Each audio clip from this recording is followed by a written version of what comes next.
फिरोजाबाद से है, जहां दुकान में शॉर्ट सर्किट से आग लग गई। घटना थाना उत्तर के गंज मोहल्ले की है। गिफ्ट पैलेस की दुकान में आग लगी है। लोगों ने फायर ब्रिगेड को सूचना दी है, जिसके बाद दमकल की टीम ने आग पर काबू पाया। दुकान के ऊपर घर है जिसमें लोग रह रहे थे। दमकल ने रेस्क्यू कर मकान में फंसे 10 लोगों को बाहर निकाला है।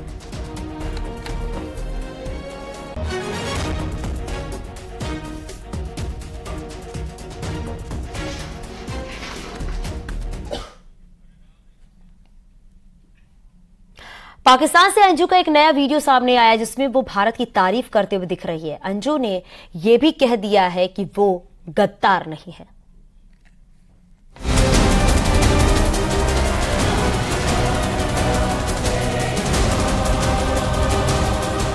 पाकिस्तान से अंजू का आया बड़ा बयान। अंजू बोली, मैं नहीं हूं गद्दार। पाकिस्तान से अंजू का ये नया वीडियो सोशल मीडिया पर वायरल हो रहा है, जिसमें वो सफाई देती हुई दिखाई दे रही है और कह रही है कि वो गद्दार नहीं है और उसने देश के साथ कोई धोखा नहीं किया। ना अपने देश से गद्दारी करी है, अपने बच्चों से ऐसे करी है, पर ऐसा नहीं है। मैं भी इंसान हूँ। वीडियो में साफ देखा जा सकता है कि वो अपने पाकिस्तानी शौहर नसरुल्लाह के साथ बैठी है और इंटरव्यू दे रही है।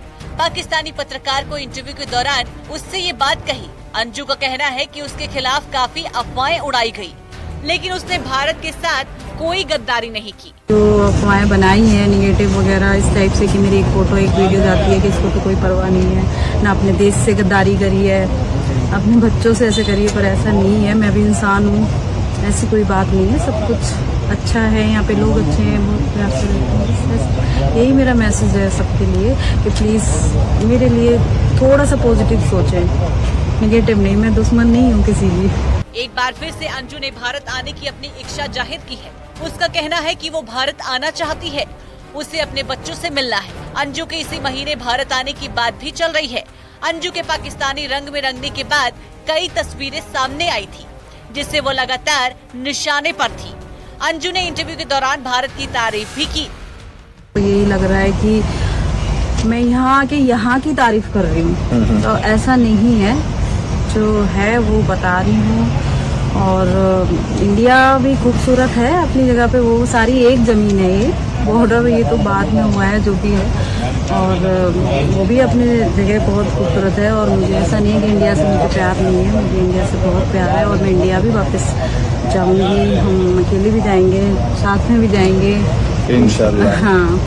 जुलाई के महीने में अंजू घर वालों से झूठ बोलकर पाकिस्तान अपनी प्रेमी से मिलने जा पहुंची। पाकिस्तान जाकर नसरुल्लाह के साथ निकाह किया। अंजू का पहनावा भी बदल गया, वो हिजाब में दिखने लगी। उसे महंगे महंगे गिफ्ट्स मिलते रहे। पाकिस्तान ने मेहमान नवाजी में कोई कसर नहीं छोड़ी, उसे सिराखों पर बिठा कर रखा। लेकिन बीच बीच में ये खबर आई कि अंजू का पाकिस्तान में मन नहीं लग रहा है। वो अपने बच्चों के बिना पाकिस्तान में बहुत ही अकेला महसूस कर रही है। लेकिन भारत में वापस आना अंजू के लिए आसान नहीं है, क्योंकि भारत में उसके पहले पति अरविंद ने उसके खिलाफ कानूनी लड़ाई छेड़ रखी है। अंजू के खिलाफ उन्होंने एफआईआर दर्ज कराई है। अरविंद की शिकायत पर जो एफआईआर दर्ज की गई है, उसमें अंजू पर धोखा देने का आरोप लगाया गया है। अरविंद ने अंजू पर शादीशुदा होने के बावजूद दूसरी शादी कर धोखा देने का इल्जाम तो लगाया ही, साथ में अंजू के फोन पर धमकी देने का भी आरोप है। वहीं पाकिस्तान ने अंजू का वीजा 1 साल के लिए बढ़ा दिया है। पाकिस्तानी खुफिया एजेंसी ISI की साजिश भी इसके पीछे हो सकती है। अरविंद ने भी इसी ओर इशारा किया है। नसरुल्लाह से शादी की बात पर अरविंद ने ये भी कहा था कि अंजू दूसरी शादी तब तक नहीं कर सकती जब तक वो दोनों अलग नहीं होते। कानूनी तौर पर अभी भी दोनों पति पत्नी हैं, लेकिन अब अंजू अपने बच्चों के बिना नहीं रह पा रही है। अगर वो भारत आती है तो उसे कानूनी प्रक्रिया का सामना करना होगा। Bureau report, news 18। PM Modi के मन की बात कार्यक्रम को 9 साल पूरे हो गए हैं और इस कार्यक्रम में उठाए गए मुद्दों को लेकर स्टेट बैंक ऑफ इंडिया और IIM बेंगलुरु ने एक रिसर्च की है। रिसर्च में सामने आया है कि सरकारी योजनाओं को लोकप्रिय बनाने में मन की बात कार्यक्रम ने अहम भूमिका निभाई है। ये रिपोर्ट देखिए।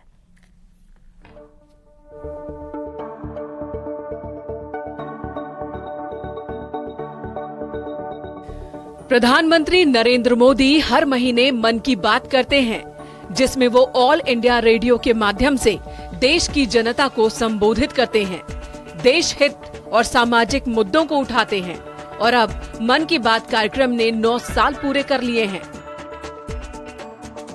प्रधानमंत्री बनने के बाद 3 अक्टूबर 2014 से ये कार्यक्रम लगातार टेलीकास्ट हो रहा है। अभी हाल ही में 105वां एपिसोड पूरा हुआ। अब इन्हीं 105 एपिसोड पर गहन रिसर्च की गई है और वो रिसर्च भारत के सबसे बड़े स्टेट बैंक ऑफ इंडिया और IIM बेंगलुरु ने की। इस रिसर्च में मन की बात कार्यक्रम के जरिए समाज में बदलाव और लोगों के जीवन पर पड़ने वाले असर को लेकर विश्लेषण किया गया। रिसर्च में प्रोग्राम को बेहद ही दमदार बताया गया है और शोध में सामाजिक जीवन में आए परिवर्तनों का स्थायी प्रभाव का आकलन किया गया है। इसको लेकर पीएम मोदी ने ट्वीट भी किया है। इसमें लिखा है, आज मन की बात के 9 साल पूरे होने पर यहाँ SBI और IIM बेंगलुरु की ओर से एक दिलचस्प रिसर्च सामने आई है, जो कार्यक्रम में बताए गए कुछ विषयों और उनके सामाजिक प्रभाव पर प्रकाश डालता है।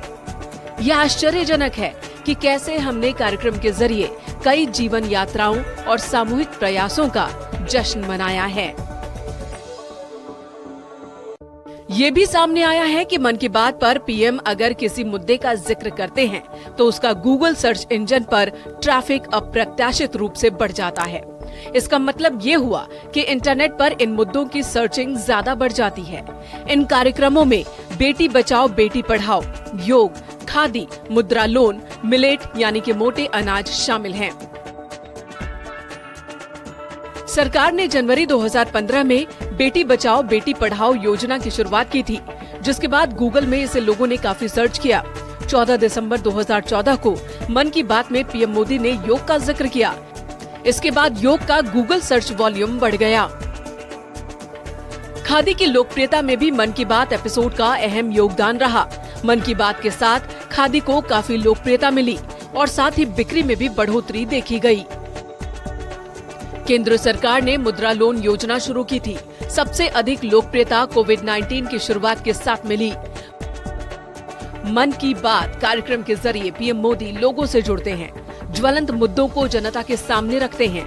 कार्यक्रम का उद्देश्य प्रधानमंत्री की आवाज और विचारों को भारत के जन जन तक पहुंचाना है। रेडियो की देश के कोने कोने तक पहुंच की वजह से कार्यक्रम को लोगों से जुड़ने का माध्यम रेडियो को बनाया गया।